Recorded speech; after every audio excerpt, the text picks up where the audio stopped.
Good morning everyone, आप सबका SBM learning में स्वागत है। आज हम जानेंगे 5S के बारे में। इसे हम वर्क प्लेस मैनेजमेंट भी बोलते हैं, हाउस कीपिंग भी बोलते हैं।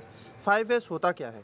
यह एक जापानी शब्द है जो 5S से निर्माण होता है। 5S क्या है वो मैं आपको बताता हूँ। सैरी, सैटॉन, सीसो, शित्सुके एंड शिकेत्सु। ये 5 जापानीज़ वर्ड हैं। इनका इंग्लिश में कन्वर्जन है। सैरी मतलब शॉर्टिंग, सेटॉन मतलब सेट इन ऑर्डर, सीसो मतलब क्लीनिंग, शित्सुके मतलब स्टैंडाइज्ड एंड शिकेत्सु मतलब सस्टेन।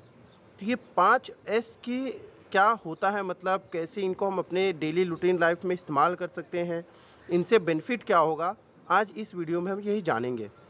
तो जैसे आप पहले पिक्चर में देख रहे हैं, शॉर्टिंग फर्स्ट एस, जिसे हम सैरी कहते हैं। इसमें हम चाही अनचाही चीज़ों को अलग करते हैं, सेग्रीगेशन करते हैं। जो भी हमें वर्क प्लेस पे रिक्वायर्ड है या जहाँ पे भी हम काम कर रहे हैं, जहाँ पे हमें 5S इम्प्लीमेंटेशन करना है, वहाँ पे हम 2 चीज़ें करेंगे। जो हमें ज़रूरत की चीज़ें हैं उनको अलग, और जो नहीं ज़रूरत की हैं उनको हम अलग करेंगे। अगर हम डाउट में भी हैं तो हम उनको अलग कर देंगे, उनको नहीं ज़रूरत वाले में रख देंगे जिनमें हम डाउट में हैं। लेकिन जो ज़रूरत की हैं उनको हम एक जगह पे, फिक्स जगह पे मार्क करके रख देंगे। ठीक है। इसके अंदर हम 2 सिस्टम यूज़ करते हैं, red tag and yellow tag. Yellow tag मतलब जो हमारी ज़रूरत की चीज़ें हम वहाँ पे रखेंगे। रेड टैग मतलब कि जो हमारे काम की चीज़ें नहीं हैं उनको हम उस लाल कलर का डब्बा बना के रख देंगे। ठीक है। अब हम आते हैं दूसरे एस में। दूसरा एस है हमारा सेट इन ऑर्डर, जिसे हम सेट ऑन कहते हैं। सेट इन ऑर्डर का और भी एक शब्द बोला जाता है, पीप, place for everything, everything on its place. ठीक है, इसे पीप भी बोलते हैं। जैसे मैंने यहाँ पे मेंशन भी किया है, place for the things and things for the place.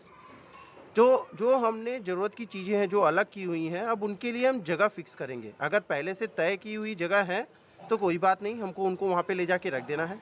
अगर नहीं है तो हमें फिक्स करना है जगह जो भी हमारी ज़रूरत की चीज़ें हैं उनके लिए। ठीक है। और जो लाल कलर के डब्बे में रखी हुई हैं उनको भी अच्छे से ही रखना है, और उनको 15 दिन तक, हफ्ते भर तक देखना है कि हमारे काम में आता है कि नहीं आता है। अगर हफ्ते भर के अंदर काम में आता है तो उनके लिए जगह तय करनी है। अगर वो महीने भर में आती हैं तो उनको अपने एरिया से नियर बाय कोई ऐसी जगह बनानी है जहाँ पे वो हमारे एरिया में भी ना हो लेकिन हमको इजीली अवेलेबल हो। अगर वो 6 महीने में या 3 महीने में आती है तो अगर वो जिस डिपार्टमेंट के अंडर में आता है, जैसे स्क्रैप का है तो स्क्रैप में, वेयर हाउस का है तो वेयर हाउस में, इंजीनियरिंग का है तो इंजीनियरिंग में, वो मटेरियल हम वहाँ पे रख देंगे। क्योंकि हमें 3 महीना 6 महीने में आने वाली ज़रूरत की चीज़ें हैं जो हम एक बार जाके ले सकते हैं। लेकिन जो हमें हर हफ्ते, 15 दिन या महीने भर में आती हैं वो हमें नियर बाय रखना है, ताकि हमारा एफर्ट लॉस ना हो, हमारे बंदे को ज़्यादा दौड़ना ना पड़े। ठीक है। तो सेकेंड एस का मीनिंग यही है कि जगह फिक्स करना चीज़ों के लिए। ठीक है। अब आते हैं तीसरे एस पे। तीसरे एस का मतलब है क्लीनिंग, साइन, स्वीप, इसीलिए इसे थर्ड एस कहते हैं, और जापानीज वर्ड में सीसो। ठीक है। तो इसमें हम क्या करते हैं, जब हमने जगह फिक्स कर ली चीज़ों के लिए जो हमें ज़रूरत की हैं, उसके बाद हम उस एरिया की क्लीनिंग करते हैं। क्लीनिंग से क्या होता है, हमारे एरिया में जो 7 टाइप्स ऑफ एबनॉर्मलिटीज़ हैं उसको भी हम आइडेंटिफाई कर पाते हैं क्लीनिंग के टाइम पे। साथ ही साथ हमारी मशीन को बेसिक कंडीशन हम मेंटेन कर पाते हैं। बेसिक कंडीशन क्या होता है, 7 टाइप्स ऑफ एबनॉर्मलिटीज़ क्या होती है, वो मैं आपको बाद में बताऊँगा अब मेरी नेक्स्ट वीडियो में। तो क्लीनिंग करते हैं, एरिया की क्लीनिंग करते हुए क्या होता है, हम हर एक पार्ट को टच करते हैं, हर एक प्लेस को, और हमें पता चल जाता है कौन सी चीज़ें हमारी सही हैं और कहाँ पे कुछ गड़बड़ी है। अगर है तो उसको हम तुरंत रिपेयर कर सकते हैं ताकि हमारी मशीन ब्रेकडाउन में ना जाए। ठीक है। इसलिए इसे बोलते हैं थर्ड एस, क्लीनिंग। क्लीनिंग के साथ साथ हम इंस्पेक्शन भी कर रहे हैं अपने मशीन्स का। ठीक है। अब आते हैं चौथे एस पे, जिसको बोलते हैं स्टैंडर्डाइज्ड। अगर मैं किसी, जैसे 4 लोगों की टीम है या 3 लोगों की टीम है, मैं किसी एक ही बंदे को बोलूँ नहीं भैया तुझे ही क्लीन करते रहना है, क्लीन करते ही रहना है, तो वो करेगा क्या? नहीं करेगा।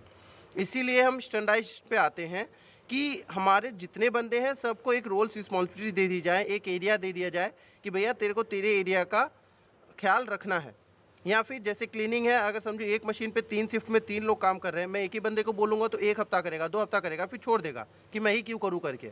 लेकिन अगर मैं तीनों को बोल दूँ कि ठीक है 2 दिन ये करेगा, 2 दिन बी वाला करेगा, 2 दिन सी वाला करेगा, तो क्या होगा, नियम वाइज संतुलन बना रहेगा और तीनों अपना अपना काम करते रहेंगे मशीन पे। इसीलिए स्टैंडर्डाइज्ड होता है।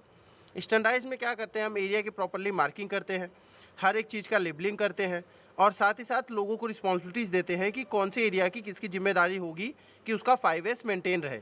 अब इसमें ऐसा कभी नहीं करना कि मैं अपना एरिया मेंटेन करूं और दूसरे का एरिया ख़राब करके आऊं।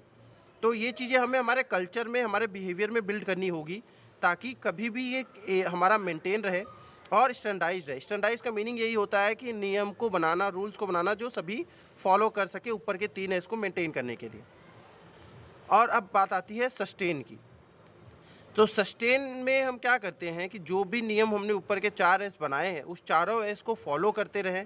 इसके लिए हम एक ऑडिट सिस्टम प्लान करते हैं। हर एक कंपनी का, हर एक ऑर्गेनाइजेशन का अलग अलग चेकलिस्ट होता है।